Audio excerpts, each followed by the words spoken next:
knocking at our island door. Here is the friend that kept our foes afar.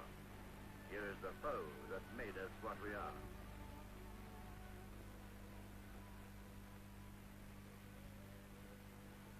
The sea, the blue, the fresh, the ever free.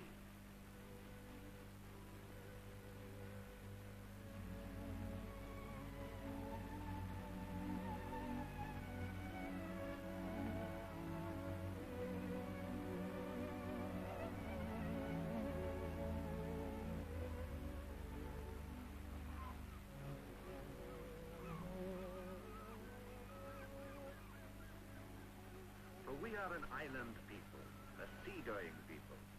The way of the sea is in our blood.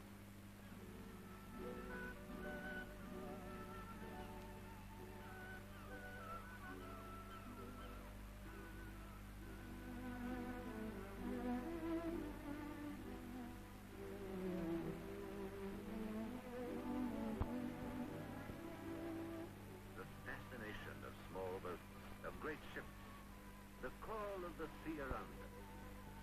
And still, though steam may everywhere prevail, the wise young mariner begins in sail.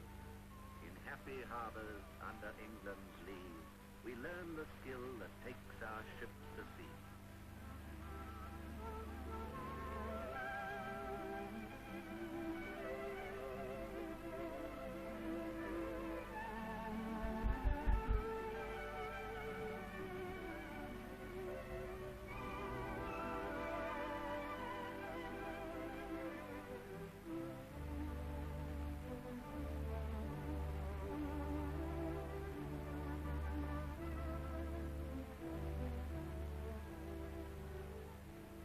A lovely ship.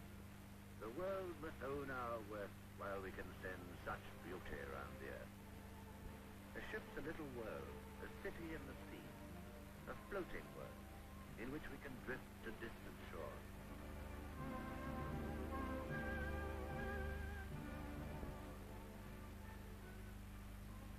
This latest of the famous fleet of the Orient Line sails on the Australian run, 29 days from Southend to Sydney, or cruises in summertime in the Mediterranean, the happy sea. As she sails, who wouldn't go with her? Who wants to be left ashore?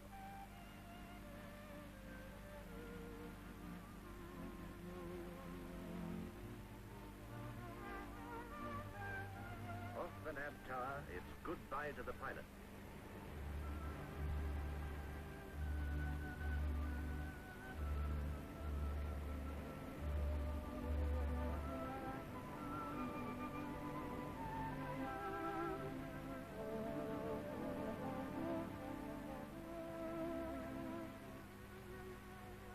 Full speed ahead.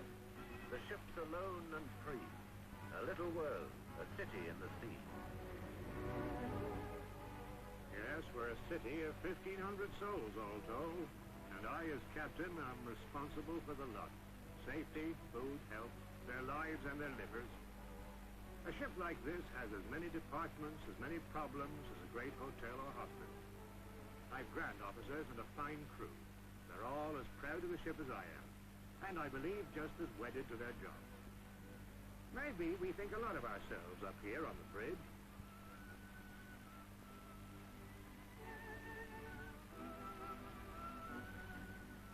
But down in the engine room, we're only the deck department. Anyone can steer the ship, they say, but who drives her along?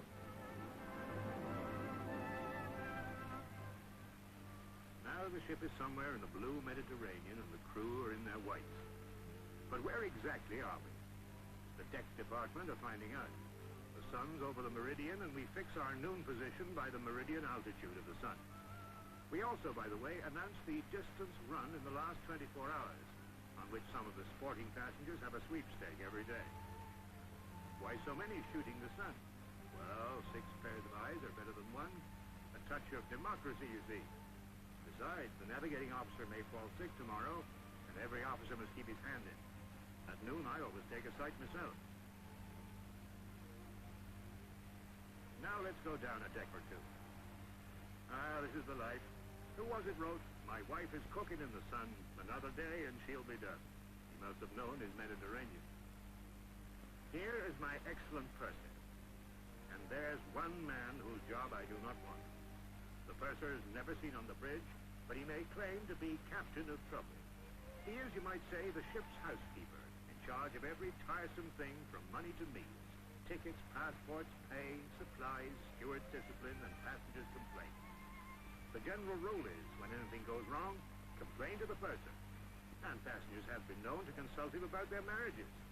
I deal with nature. The poor purser has to manage people, but he's still smiling. Here's our proud chef, for example, a master of craft who keeps us all contented. If he didn't, the purser would be the first to hear about it. Bit of a change after the salt pork and ship's biscuits in my early days. No wonder some of our lady passengers tell the chef he's wonderful. After all, he can do his shopping in half a dozen countries.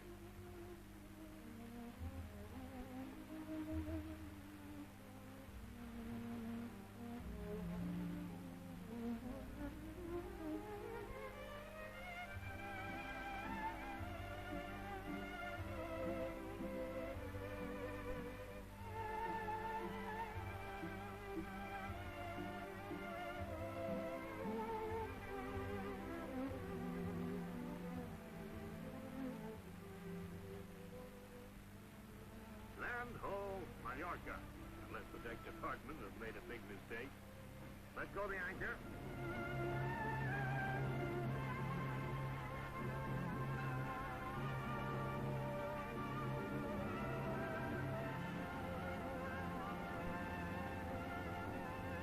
Palma, the capital of Majorca in the Balearic Islands belonging to Spain. In the Mediterranean, every island, every port has a story centuries old. And here, hundreds of years before the name of Spain was heard of, came the Phoenicians, the Carthaginians, the Romans, and the Moors.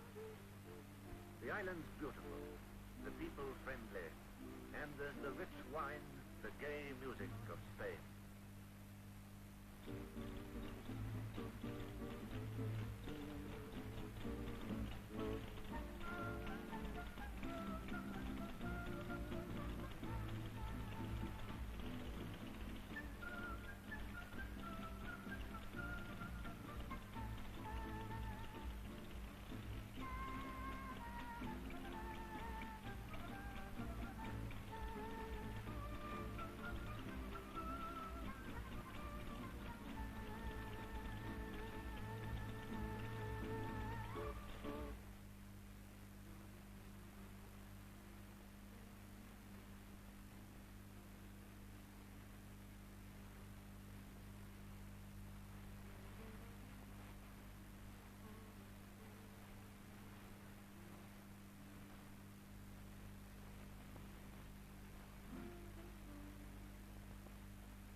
Part of the hive, and here the bees are always buzzing.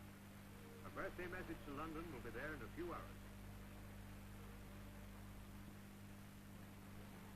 And here's our respected Doc, busy in the surgery. He's not overworked, I believe, but after all, there are 1,500 of us, and it's comforting to know he's there.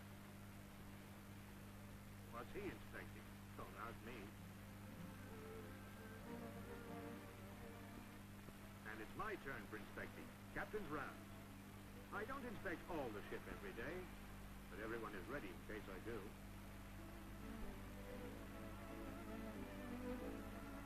Air conditioning? At sea? In tropical waters, you appreciate cool cabins and dining rooms.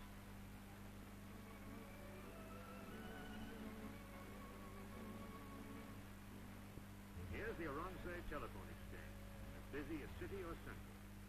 Big help in a big ship, and it saves the passengers many a long walk. The laundry's under pressure, too. I believe they handle something like 5,000 pieces a day. We like to see our passengers looking as spick and span as the crew.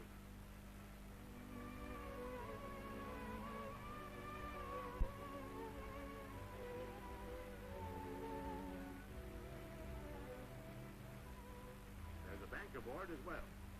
cashing a check at the purser's office. Someone's going ashore, or perhaps it's a bridge deck.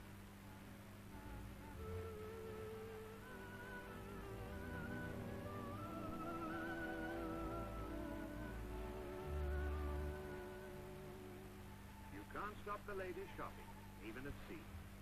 This is the ship's Bond Street, where you can get almost everything from books to brass trays, from sun hats to shaving cream. Here, if you like, you could get your souvenirs of a dozen countries without ever going ashore. Cheaper probably, too, and no foreign money trouble.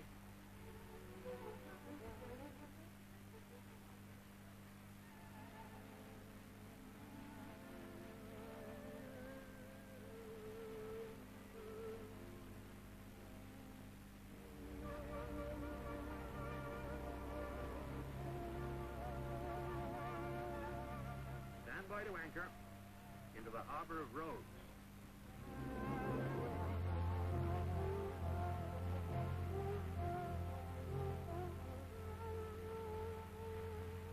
Mountainous, fertile, it enjoys, they say in the guidebook, the most beautiful climate in the Mediterranean. Here was one of the 7 wonders of the world, the Colossus of Rhodes, an enormous statue in bronze 112 feet high. But it was thrown down by an earthquake, for which no doubt the purser will be blamed.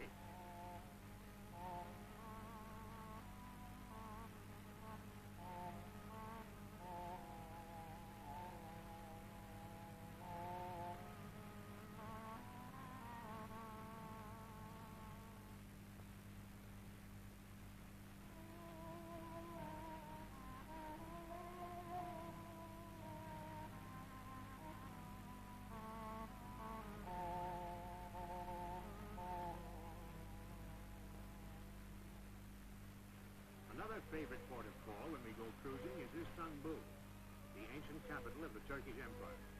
I can't get out of the habit of calling it Constantinople. A city built like Rome on 7 hills. Europe and Asia join hands across the narrow waters of Istanbul, the gateway of the East.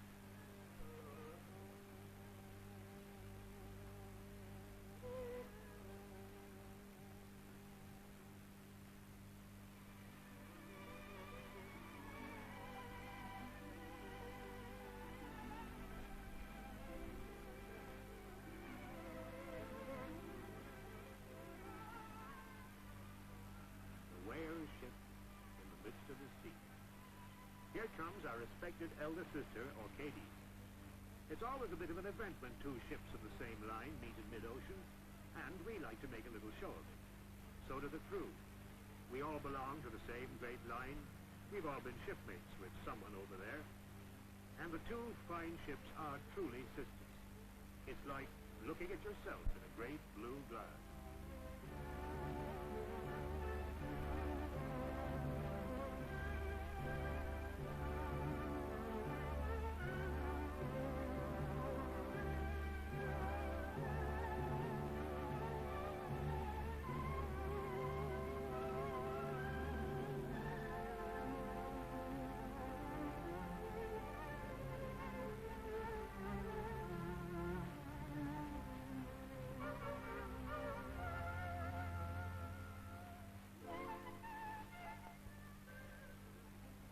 Swimming pool. In sunny seas, the social center of the ship. From dawn till dusk, and sometimes after dark, it is a haunt of bliss, the rendezvous of youth and beauty. The one complaint here is that the pool is often overpopulated. But for this, not even the purser can be blamed.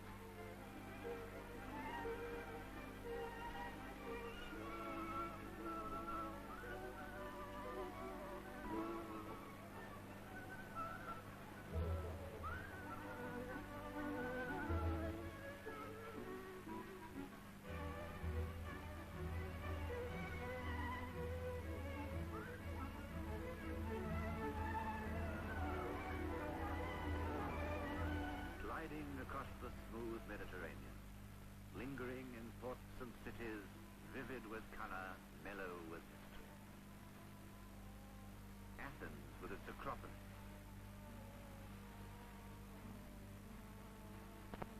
The Parthenon, perfect monument of ancient art.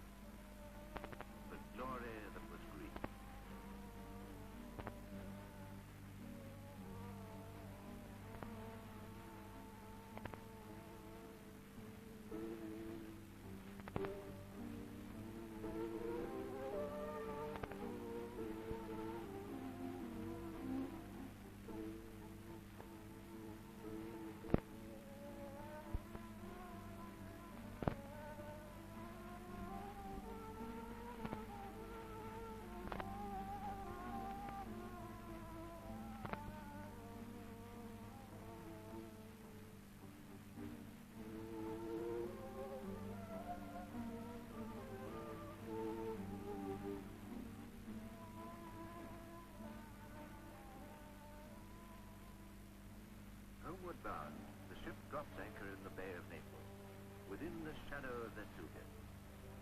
Nearly 2,000 years ago, the volcano erupted and buried the famous Roman city of Pompeii. But a century ago, its wonders were unearthed, and the people of the 20th century can stroll among the temples and the houses of the ancient Romans. Naples itself is picturesque, but no beauty spot, though it's so beautifully situated. Better to wander south across the bay, where within sight of the ship lies the sunny paradise of Sorrento, Italy at its most romantic.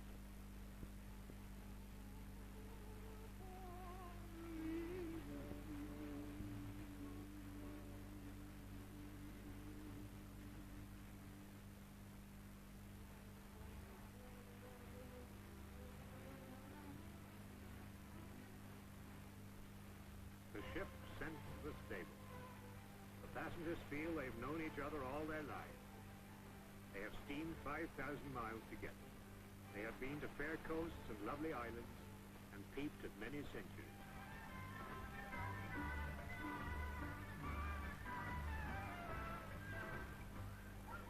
And now, there is a sound of revelry by night, and Hampstead Heath invades the Mediterranean. The last nights of warm air and blue water receive the traditional salute of fancy dress and general folly. It's high life on the ocean wave.